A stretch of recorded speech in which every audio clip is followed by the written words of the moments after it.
Hey guys, in this video I will show you how to create new Valorant account. Alright, let's begin. To play Valorant, you first need a Riot account.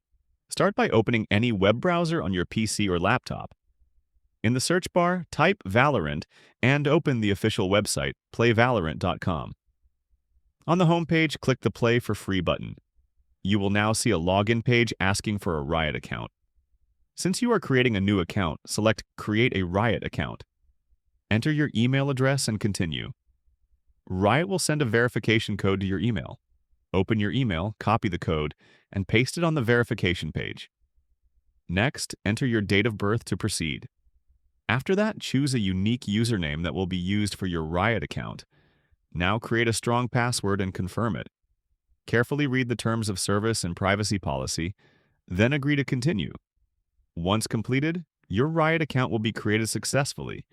You can now use this account to log in, download Valorant, and start playing the game. So that's basically how you can create new Valorant account. That's it for this video. Thanks.